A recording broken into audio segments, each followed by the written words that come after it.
सैयद मोहम्मद शाह बाबा का उर्स अबडासा तालुका के विरासत गांव के रूप में जाने जाने वाले गांव तेरा में मनाया गया है। गांव से 2 किलोमीटर दूर अबडासा तालुका के तेरा गांव में मोहम्मद शाह पीर बाबा मनाया गया, जिसमें बड़ी संख्या में श्रद्धालु नतमस्तक हुए।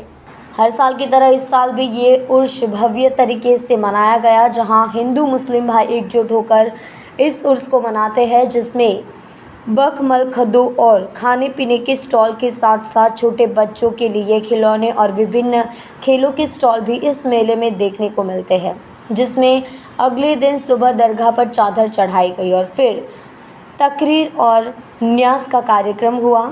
यह मेला हिंदू मुस्लिम भाइयों की एकता से भरा हुआ है। हर साल की तरह इस साल भी बड़ी संख्या में लोगों ने मेले का लुत्फ उठाया, जिसमें बकमल खड़ा के तीसरे विजेता को 4,100 रुपये और चौथे विजेता को 3,100 और पाँचवें विजेता को 2,100 और छठे विजेता को 1,100 रुपये दिए गए।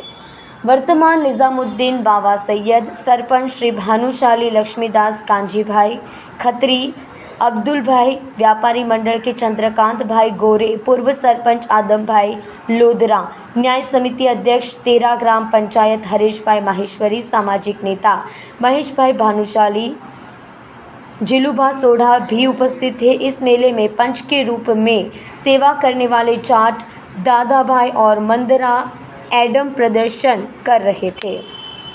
रमेश भाई Bhanushali, voice India TV, Kutch.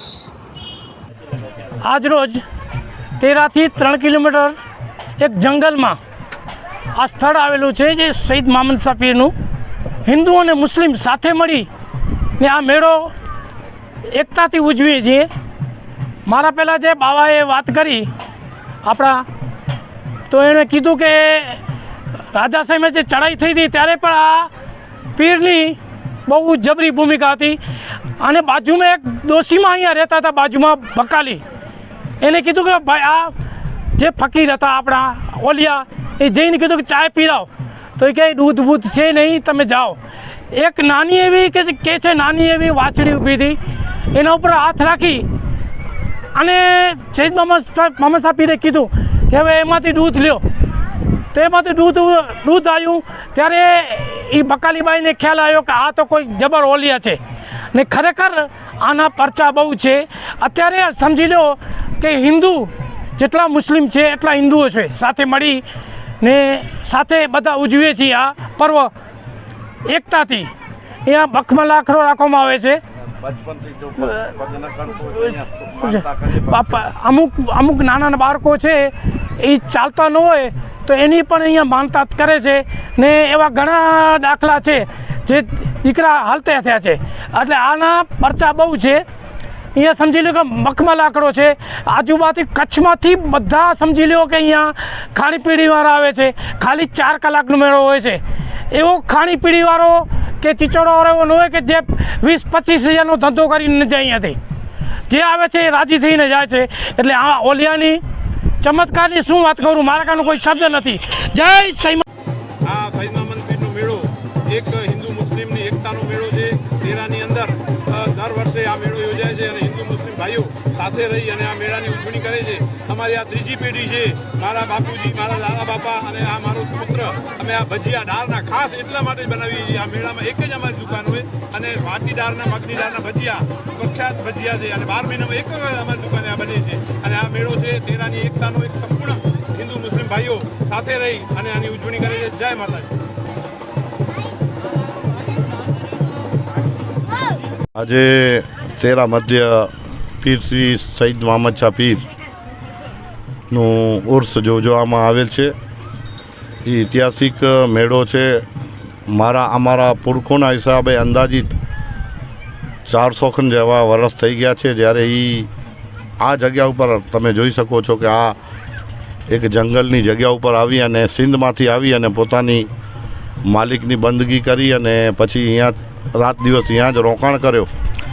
ત્યાર પછી એક અહીંયા બકાલીઓની જે વાડી વિસ્તાર છે એમાં બકાલી ડોશીમાં રહેતા હતા, એમને પોતાનું પરિચય માટે ગયા અને એમને કીધું કે ડોશીમાં મને ચા પીવડાવો। તો ડોશીમાએ કીધું કે ફકીર અહીંયા તો કોઈ દૂધ બૂધ છે નહીં, તું કહેતો હોય તો કારી ચા પીવડાવી દઉં. તો એક નાનકડી 5-8 મહિનાની વાછડી હતી ગાયની, એના ઉપર હાથ રાખી અને કીધું એમાંથી દૂધ કાઢી લો. ત્યારે ડોશીમાને ખબર પડી કે આ મોટો કોઈક હસ્તી છે. જે પછી ઘણા બધા એમના ઇતિહાસ છે, એમની ચમત્કારો છે. તો પછી ખબર પડી ગામમાં, અને તે જમાનામાં અમારા તેરા જાગીર ઉપર સિંધમાંથી રાજાએ ચડાઈ કરી અને અહીંયા રાતના 3-4 કિલોમીટર આગળ આવી અને પછી એમને તેરા જાગીરને જાણ કરી હતી કે હવે તમારા સાથે મારે ઝઘડો કરવું છે અને જંગ કરવું છે. ત્યારે તેરા જાગીર આગળ કોઈ પણ તૈયારી ન હતી. ત્યારે ડોશીમાં બાજાર લેવા ગયા હતા, તો ત્યારે એમને ખબર પડી અને બાજારવાળા કહેતા હતા વેપારી કે આજે આપણી આખરી રાત છે, કાલે જે સિંધવાળા ચડી આવ્યા છે, ચડાઈ કરી છે, આપણું પૂરો થઈ જશે. ત્યારે ડોશીમાએ કીધું કે મને રાજા સાહેબને મળવા દો. તો પછી તેરા જાગીર સાહેબના રાજા જે પણ રાજવીર હતા એમને મળ્યા અને ડોશીમાએ કીધું કે એક સૂફી સંત છે જે વાડી વિસ્તારમાં બેઠેલો છે, એમને તમે મળો, કદાચ દુઆ કરે અને મટી જાય. ત્યાર પછી રાજા સાહેબ શ્રી એ આવી એમને પૂરી વાત સંભળાવી. ત્યારે એમને કીધું કે દેશી ગજર જે આપણા લાવરિયા ગજર આવે છે, પિતાયા ગજર, એમને ઉખાડી લો અને એમના જે પિતા હોય એ કાઢી નાખો, 4 જણાને બેસાડો. તો એ આ એક અડી અને કોયતાથી જ્યારે એમને પિતા કાઢતા હતા, 2 ટુકર કાઢતા હતા, તો રાજાનું જે પણ ત્યાં જે લશ્કર ચડાઈ કરી હતી એ લશ્કરના બધા માણસોના ડોકા ઉઠતા ગયા. ત્યારે એમને ખબર પડી કે અહીંયા કોઈ ચમત્કારી હસ્તી છે. તો પછી ભાગવા માંડ્યા અને ત્યાર પછી તેરા જાગીર આ દુનિયામાંથી પીર સૈમા પીર પડદો કર્યો અને તેરા જાગીર અને તેરા હિન્દુ મુસ્લિમ મળી અને એકતા સાથે અમે વર્ષમાં એક દિવસ આ વલીનું ઉર્સ મનાવીએ છીએ. આજે મેળો છે, કાલે ન્યાજ રાખવામાં આવશે તથા દરેક હિન્દુ મુસલમાનનું આ પ્રતીક છે અમારા માટે. અમે રાત દિવસ એમને માનીએ છીએ. હિન્દુ મુસલમાન સાથે રહી સમિતિમાં રહી અને ઉર્સ યોજાઈએ છીએ. જય હિન્દ.